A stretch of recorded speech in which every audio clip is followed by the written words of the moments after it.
안녕하세요. 권일교 대표입니다. 자, 연휴, 추석 연휴 잘 보내셨나요? 많은 분들이 생각하시기에 추석 연휴 다음에 첫 거래일에 시장이 굉장히 많이 하락을 해서 좀 당황스러웠을 거라 생각하는데요.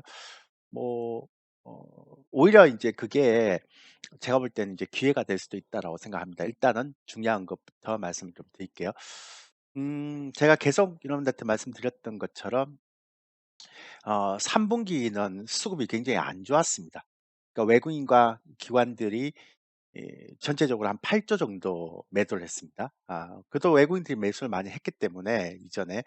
근데 다행스러운 거는 이따가 또 말씀드리겠지만 현물 수급은 좀 이익실현 차원에서 좀 많이 나왔는데요.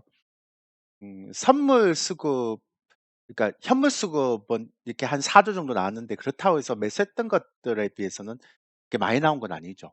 기관들을 계속 매도를 했었던 부분이기 때문에.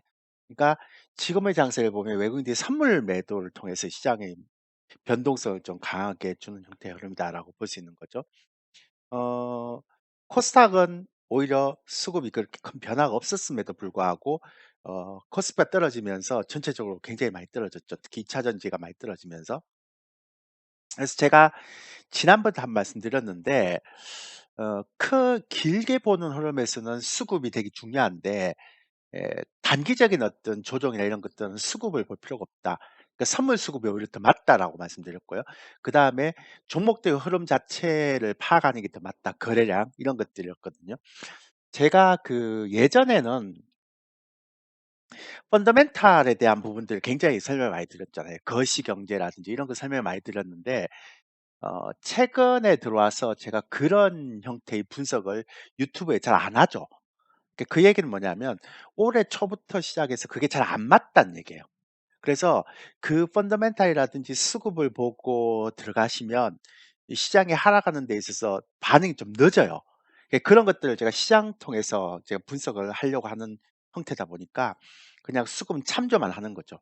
하지만 큰 흐름을 볼 때는 좀 다르죠. 그래서 큰 흐름을 볼 때는 외국인들이 아직까지는 어 2022년 3분기부터 들어왔던 전체적인 현물 매수보다는 빠진 게 한 4조 밖에 안 되니까요. 그래서 그 현물은 크게 막 이렇게 막 무너지는 형태는 아닙니다. 그러니까 선물에 대한 변동성 때문에 그렇다라고 보시면 되고요. 그래서 이제 중요한 건 이제 선물이 이제 어제까지의 그 수급을 보면 48,000 계약까지 누적이 됐잖아요. 제가 어 지난번 9월 달에 마지막 주에 제가 여러분한테 유튜브를 올리면서 그때가 28,000 인가 그랬었어요. 그죠? 그래 갖고 28,000 계약 매도인데 그때 제가 뭐라고 얘기했는가 하면 어 그때 바로 직전 영상을 살펴보시면 나올 거예요. 보통은 한 5만 계약이 넘어야지만 이제 이 외국인들의 선물 매도가 맥스가 되는데 지난번에도 그랬고요. 근데 그때는 28,000 계약이니까 아직까지 5만 계약까지 한 22,000 계약 정도 여유가 있다. 그래서 외국인들이 선물을 더 매도할 수 있는 가능성이 있다라고 얘기했는데 어제 시장이 급락하면서 외국인들이 또 한 7,000 계약 정도 매도를 했죠. 그리고 그 제가 올렸던 영상 올렸던 그다음 날도 외국인들이 매도했습니다. 그래서 이제는 48,000 계약까지 들어왔죠. 그러니까 조금만 더 매도가 들어오면 5만 계약이 넘습니다. 그러면 그때쯤 되면 이제 외국인들의 선물의 맥스가 가까워지죠. 5만 6만 계약이니까요. 그래서 그것도 참고하시면 되고요. 제가 이 방송을 하면서 계속 제가 여러분한테 강조했던 게 그 금융 투자의 곧버스 수급에 대해서 굉장히 강조를 했었죠.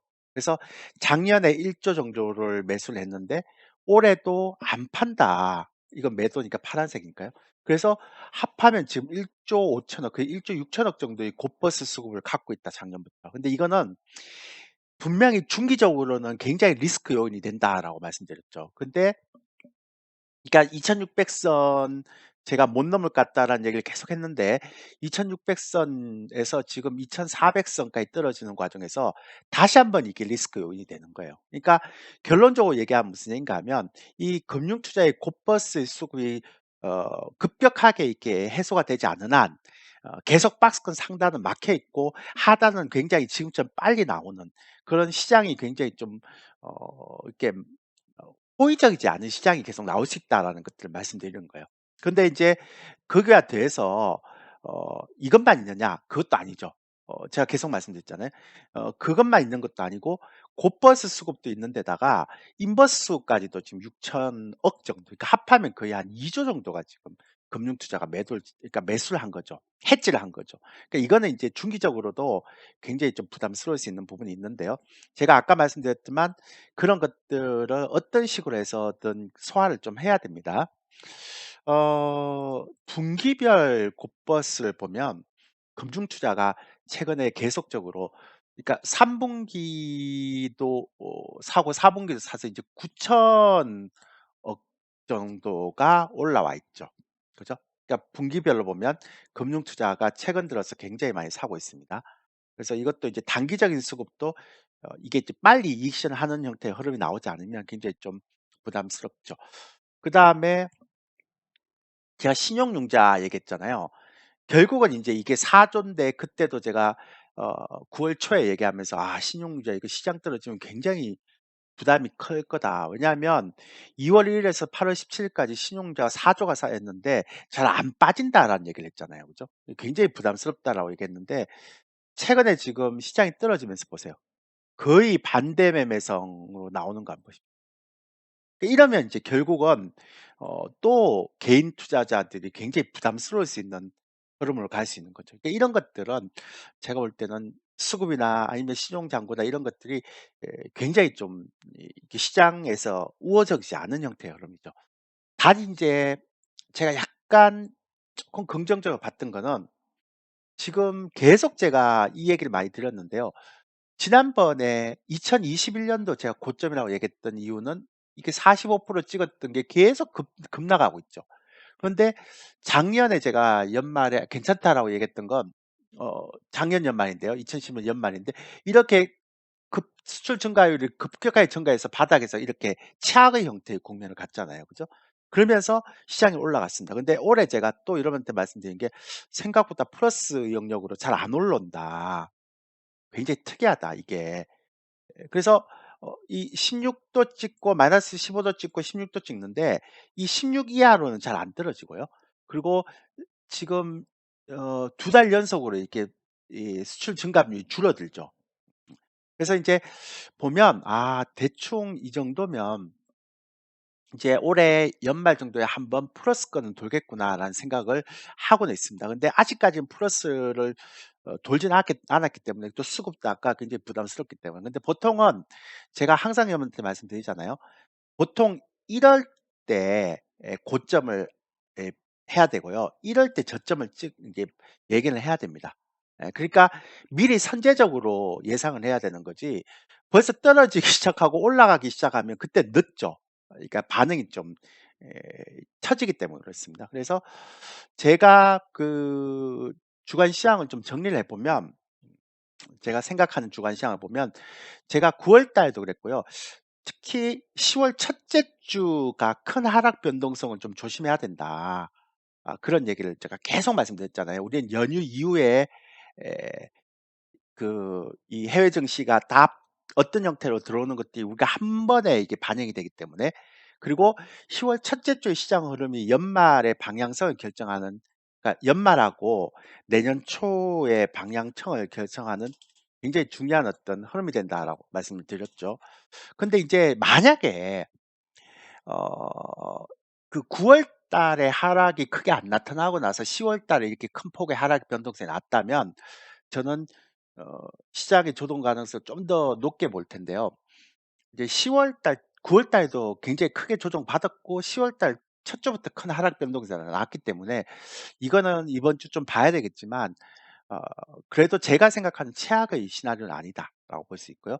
아까 말씀드렸지만 외국인들이 파생 수급을 통해서 시장 변동성을 굉장히 키우고 있습니다. 그래서 제가 한 달 전부터 "파생이 굉장히 재밌을 거다."라는 얘기했는데, 지금 파생의 추세만 잘 맞췄으면 뭐 이번에 굉장히 큰 돈을 많이 벌었겠죠. 그다음에 이건 이제 제가 앞으로 이제 그 저기 10월 10일 날부터 인제 유튜브 멤버십 방송을 시작하잖아요. 아마 제가 얘기했지만 우리가 인제 파생의 비중을 이제 좀 두고, 주식 비중을 두고 가기 때문에 제가 오늘이나 내일 정도에 저희가 유튜브 멤버십 방송 어떻게 운영할 것인지 제가 영상을 하나 올릴 겁니다. 그걸 참고하시면 되는데 어쨌든 어 이제 제 생각에는 앞으로 이 시장은 주식 플러스 반드시 파생에 대한 해지가 선행되고 나지 않으면 굉장히 좀 불안한 시장일 거예요. 그래서 반드시 주식과 파생의 해지에 대한 부분들은 반드시 좀 병행해서 가야 된다라고 얘기하고요. 그다음에 요즘 펀더멘탈이 잘 안 맞아요. 그래서 철저하게 기술적 분석 위주로 접근 방식을 해야 되고요. 제가 최근에 이제 굉장히 눈여겨보는 건 국채금리 이런 게 아닙니다. 미국의 정치적 불확실성 때문에 지금 그 글로벌 신평사들이 지금 미국의 신용 점검을 강정시키겠다고 경고를 자꾸 하고 있잖아요. 그죠? 어 저는 이게 제일 겁이 나요. 그러니까 미국의 신용 등급이 강등이 됐을 때 충격파가 또 올 수 있거든요. 그래서 어떤 식으로 미국의 정치적 불확실성을 해결할지는 잘 모르겠습니다. 근데 그것들이 에 앞으로 흘러가는데 고용 지표보다 뭐 음 그다음에 뭐 다른 지표보다 뭐 파월 의장은 데이터 디펜던스라고 얘기를 했겠지만 저는 오히려 이제 또 다른 시장에 그 변수가 생긴 것 같다. 그게 이제 정치적 불확실성이다. 이렇게 말씀드리고 싶고요. 외국인들 선물 수급하고 2 차 전지 흐름이 아마 향후에 어떤 시장의 어떤 그 이 방향성을 결정할 수 있는 요소라고 생각합니다. 아직까지는 제가 어제 오늘을 봐서는 잘 모르겠어요. 이렇게 이번 주 금요일까지 보고 봐야 될 것 같은데 어쨌든 이제 다음 주에 제가 유튜브 membership 방송을 하니까 유튜브 멤버십 방송 하시는 분하고 이제 계속 보면서 제가 시장에 대한 것들 저는 보통 한 2주 전 빨리 대응을 시켜 드리거든요. 뭐 항상 그랬기 때문에. 그리고 주식 비중 한 60% 정도고 현금 비중 40% 계속 말씀드렸고요. 10월 달에 추가적인 하락을 하게 되면 새로운 주도주를 선별해서 매집을 할 것이다라고 제가 지난번 동영상 때 얘기를 드렸잖아요, 영상 올릴 때. 근데 10월 달 첫 매매 기간 동안에 큰 하락을 해 버렸어요. 그럼 이제부터는 새로운 주도주를 선별하고 그 주도주에 대한 저가 매집을 시작해야죠, 저희들 같은 경우는. 이제 다음 주 유튜브 멤버십 하면 제 약속대로 그렇게 할 겁니다. 그리고 제가 최근에 보면서 또 하나 드는 생각은 '아 다시 한번 극심한 종목 차별화 장세가 또 나올 수 있겠구나.' 그래서 이게 어떤 식으로 이 극심한 차별화 장세가 나올지는 제가 인제 시장을 보면서 판단하겠지만 여러분들이 그냥 '시장이 올라가면 뭐 다 올라가겠다.' 이런 생각은 절대 하면 안 될 것 같습니다. 아까도 말씀드렸죠. 금융 투자의 곧버스에 대한 해지가 굉장히 많고 이런 어떤 상방이 막혀 있는 상황에서는 모든 주식이 다 갈 수 있는 장은 아닙니다. 특히나 지금처럼 국채 금리에 대한 부분, 정치적 불확실성에 대한 부분, 그리고 페드의 어떤 리스크가 완전히 해결되지 않은 형태의 흐름에서는 굉장히 중요하다라고 보시면 되겠죠. 그리고 10월 증시의 흐름이 아마 연말이나 내년 1분기 분기 전략을 결정할 것이다라는 생각은 변함이 없고요. 그리고 저는 이제 또 하나 말씀을 드리면 어 이게 아마도 제 예상이 맞다면 음 이제 2차 전지는 좀 박스권에서 묶여 있는 형태고요. 시장에서 새로운 어떤 주도주가 좀 나타날 가능성이 크다. 그게 막 에, 전체적인 어떤 시장의 종목이 다 흘러가는 건 아니고요. 그러니까 굉장히 선별적으로 차별화되는 종목들만 움직일 가능성이 크다라고 제가 예상을 하는데요. 어 어떤 식으로 이게 그게 흘러갈지 모르겠습니다만은 그래서 나중에 제가 시장을 좀 보고 좀 얘기 드리겠지만 이제부터는 그런 쪽에 대한 준비를 좀 해야 되는 시기가 아닐까라는 생각을 하게 됩니다. 제가 어 오늘 저녁이나 내일 정도에 유튜브 멤버십 방송을 10월 10 일부터 시작하는데요. 그걸 어떻게 운영할 것인지에 대한 영상을 하나 올릴 테니까 관심 있는 분들은 그 영상을 참고하시면 될 것 같습니다. 자, 시장에 대한 구체적인 밴드, 지수 밴드나 이런 것들을 왜 얘기를 안 해 주시냐 그러는데 어 모르겠어요, 아직까지는. 그래서 쪼끔 더 시장을 봐야지만 그게 제가 조금 더 감이 들어올 것 같아서요. 쪼끔 더 보고 시작을 하도록 하겠습니다. 근데 쉽지는 않은 장 같아요. 종목을 하더라도 좀 선별해야 될 것 같고요. 다들 느끼시겠지만 그래서 이제는 정말로 매번 하는 얘기지만 좀 음 집중을 해야 되고요. 또 선별해야 되고 압축을 해야 되는 장세 그리고 여기에 플러스해서 반드시 해치 투자는 좀 구간마다 병행을 해야 된다는 거. 그러니까 시장 하락에 대비한 해치 투자 이런 것들 좀 병행해야 될 것 같습니다. 저는 개인적으로 와운에 쉬는 동안에 이번 파생에서 굉장히 좀 괜찮은 수익을 좀 냈습니다. 예. 미리 대응을 했기 때문에 이렇게 예상을 했기 때문에. 예. 그래서 하생 파생이 확실히 재밌어요, 주식보다는. 근데 인제 이제부터는 주식이 좀 더 재밌을 수 있죠, 좋은 주식을 싸게 사면. 왜냐하면 단기적으로 인제 제가 생각했던 그런 어떤 2,600선 고점에서 2,400선 초반, 2,300선 후반까지 빠질지 모르겠지만 다 이게 소화가 됐기 때문에. 예. 안 그래도 싼 주식들이 더 싸지는 그런 계기가 돼 버렸잖아요. 그죠? 네, 고걸 참고하시면 될 것 같습니다. 자, 오늘은 여기까지 하겠습니다.